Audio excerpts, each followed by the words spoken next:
I'm gonna help you fall asleep to the sounds of Jhin. Sadly not the drink. Jhin is a meticulous criminal psychopath who believes murder is art. Once an Ionian prisoner, but freed by shadowy elements within Ionia's ruling council, the serial killer now works as their cabal's assassin, using his gun as his paintbrush. Jhin creates works of artistic brutality, horrifying victims and onlookers. He gains a cruel pleasure from putting on his gruesome theater, making him the ideal choice to send the most powerful of messages: terror. One can travel to nearly any village across Ionia and hear the tale of the capture of the Golden Demon. Depicted in a variety of plays and epic poems, the cruel spirit's banishment is still celebrated to this day. But at the heart of every myth, there lies a kernel of truth. And the truth of this Golden Demon is one far different than the fiction. For years, Ionia's southern mountains were plagued by the infamous creature. Throughout the province of Jhin, and even as far as Shonjan and Galren, a monster slaughtered scores of travelers, and sometimes whole farmsteads, leaving behind twisted displays of corpses.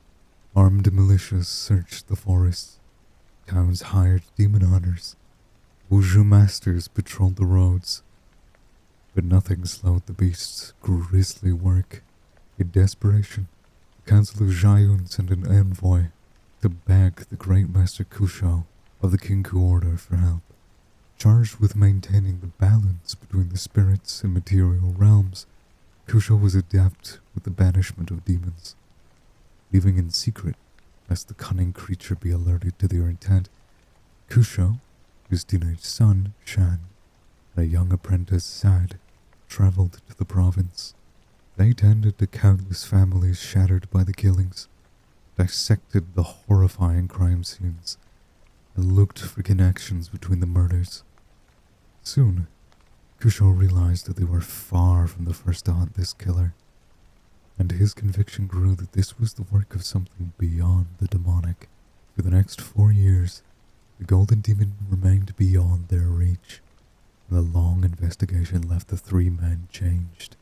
The famous red mane of Kusho turned white. Shan, known for his wooden humor, became somber, and Zad, the brightest star of Kusho's temple, began to struggle with his studies. It was almost as though the demon knew they were seeking it, and delighted in the torment sown by their failure. Upon finally finding a pattern to the killings, the Great Master is quoted as saying, "Good and evil are not truths. They are born from man, and each sees the shades differently."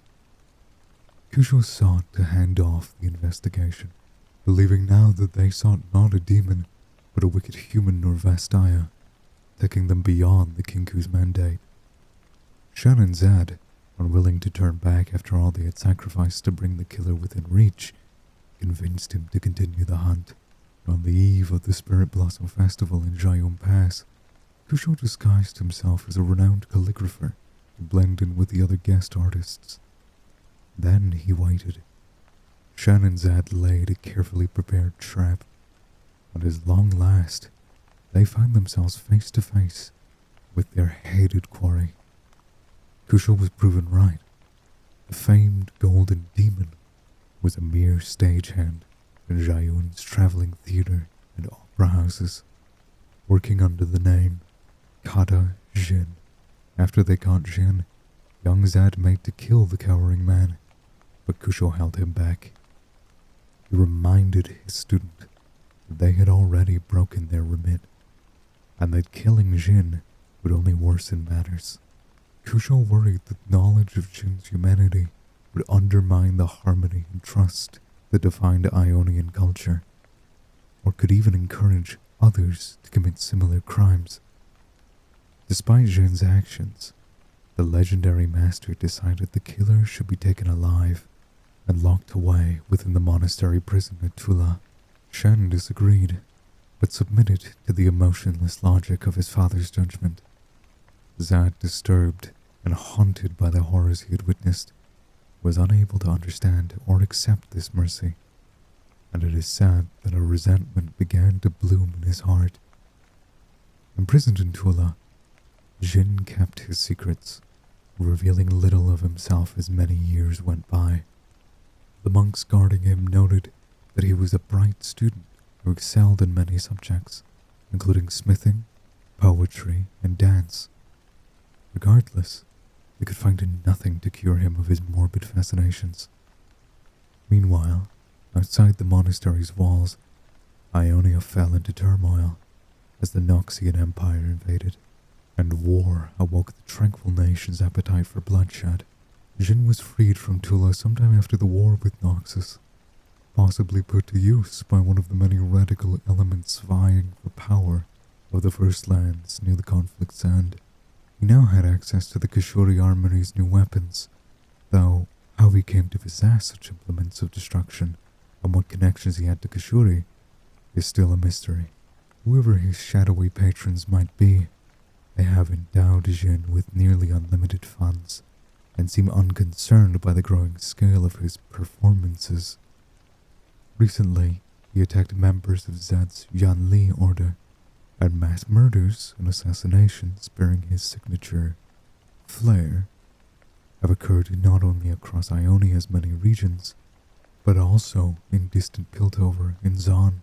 It seems that all of Runeterra might be but a canvas for the atrocity that is Karajan's art, and only he knows where the next brushstroke will fall. The Man with a Steel Cane by Odin Austin Schaefer. 1.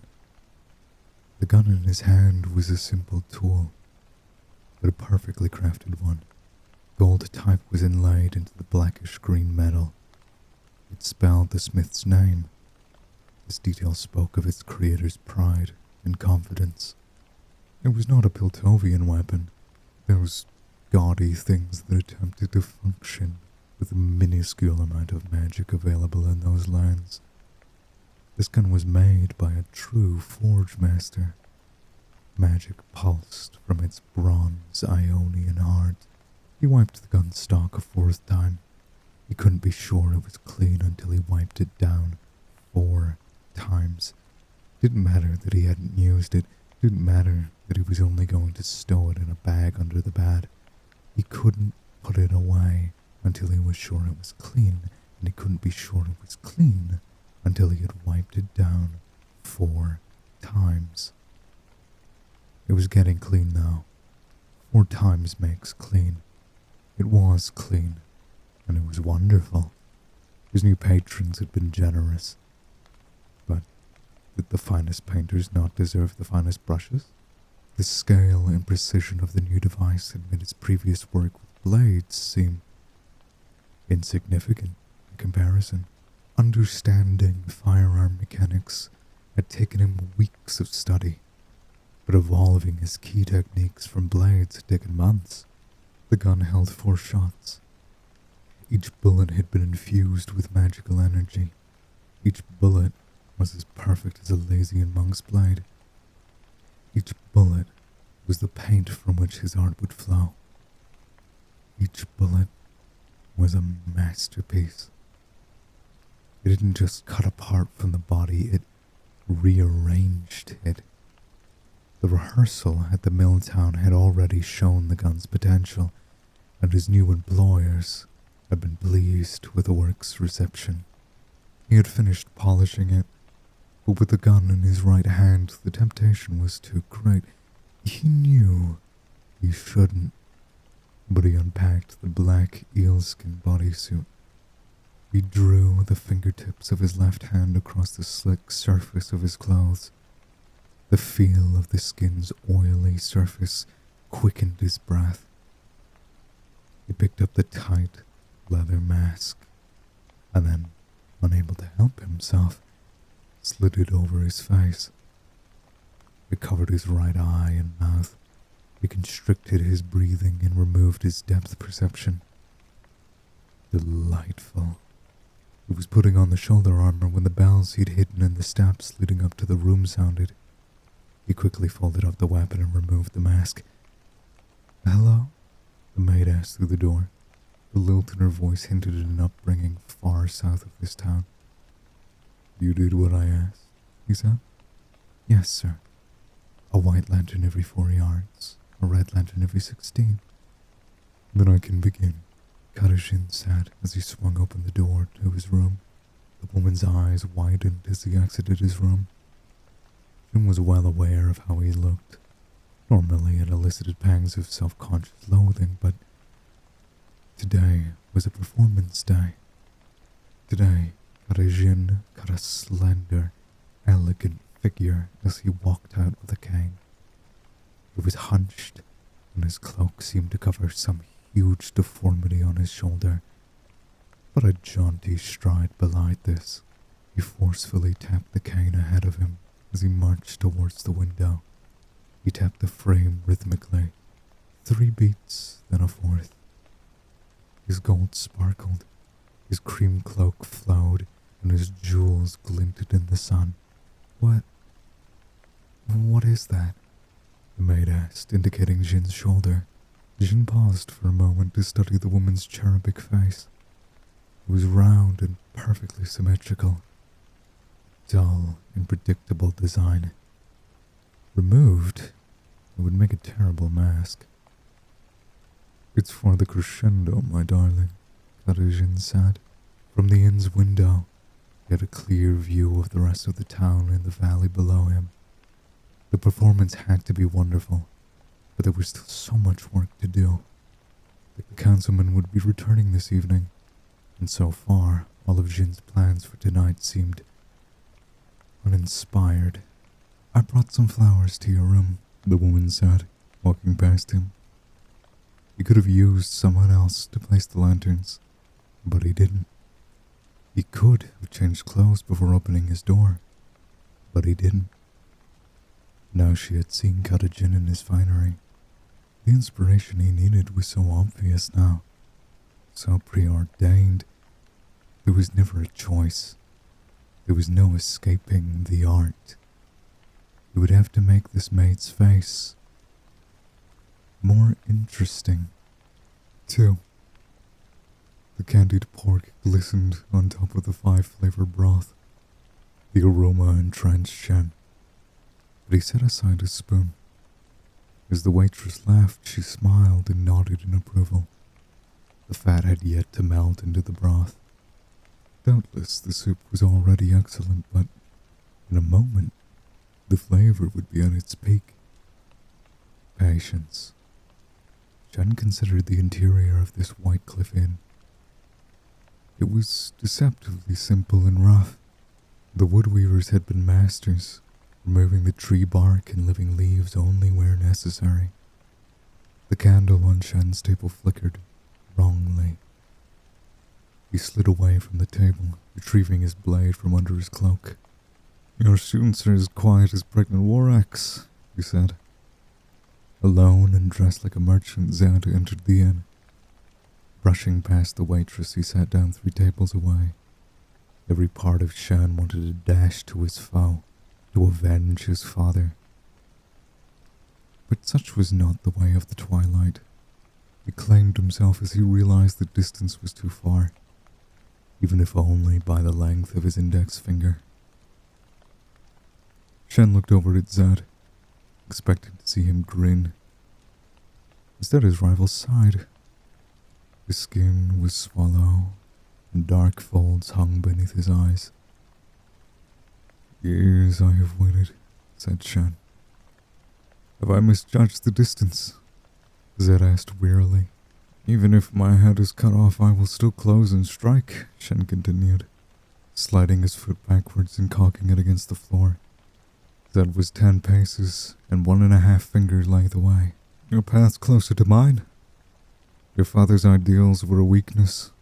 Ionia could no longer afford them," Zed said. He leaned back in his chair, kicking himself just outside the range of Shen would need to strike a killing blow. "I know that's not something I can make you understand, but I will offer you a chance for vengeance." Shen inched forward to the edge of his chair. I do not act because of vengeance. I defy the balance. For that, you are damned. The golden demon escaped, Zan said simply.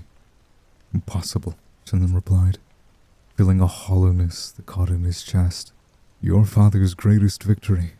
And now, again, his foolish mercy has tarnished his legacy. Zed shook his head. You know what that thing is capable of. Then Zed leaned over the table, well within Shan's range, his neck intentionally exposed. And you know that we are the only two people that can get close enough to stop him. Shan remembered the first time he'd seen the body of someone killed by the infamous Jhin. His skin prickled from the memory. His teeth clenched. Only his father had been strong enough to still believe a merciful justice could be served. Something in Shen had changed that day. Something in Zed had broken. Now that monster had returned. Shen put his swords on the table. He looked down at the perfect bowl of soup in front of him. Little droplets of the pork fat oil shimmered on its surface. But he wasn't hungry anymore. 3. There was no sign of Zed. It was disappointing. Very disappointing. He certainly must have sought out his former friend. It was likely Zed was hiding, watching. Jhin needed to be careful. From the jetty, Jhin looked back at the foreign ship. The tide had come in, and the ship would be leaving in a few moments. He would have to return soon if he was going to perform in Zon next month. Risk on top of risk. He stopped to check his reflection in a puddle. From the water, a worried, elderly merchant stared back at him. Years of acting practice combined with his martial training, giving him total control of his facial muscles. It was a common face, and he had given it an unexceptional expression. When he walked up the hill, Jhin blended easily into the crowd. He checked the white lantern above him, counting the distance. If Zed appeared, he would need them. At the inn at the top of the hill, he glanced at the planters where he had hidden traps. Sharpened steel blades, shaped like flowers. It protected his escape route in case anything went wrong. He thought of how the metal would slice through the crowd and splash the building's freshly painted teal walls with red. It was tempting. He was pushing through the crowd when he heard the village elder speaking to Shan. Why would the demon attack her in the councilman? The elder asked. Shan dropped his blue outfit, didn't answer. Another of the Kinku, a young woman named Akali, stood beside Shan. She walked to the doorway of the inn. No, Shen said as he blocked her path. What makes you think I'm not ready? Akali demanded. Because I wasn't when I was your age. At that moment, the town guard stumbled into the entrance, his face pale and hollow. Her flesh. It was... He took a few steps and collapsed into the ground in shock. Against the far wall, the tavern owners laughed. Then he began weeping, his face painted by madness. He saw it. He saw the flower. These were not people who would forget seeing Jhin's work. Shen scanned the faces of the onlookers. Clever boy, Jhin thought, before fading into the back of the crowd. He checked the rooftops for Zad as he walked back to the ship. The work was inescapable. Together or apart, Zad and Shan would chase the clues he had left. They would follow them back to the Blossom Festival, back to Yom Pass. And when they became desperate, they would have to work together again. It would be like it had been when they were young. They would huddle together in awe and fear. Only then would the great Jhin reveal himself, and his true masterpiece would begin. 4. If you enjoyed tonight's reading, please subscribe and check out the rest of my content. And please take a look at the description where you will find all original works read tonight. Now, rest well. I'll see you tomorrow.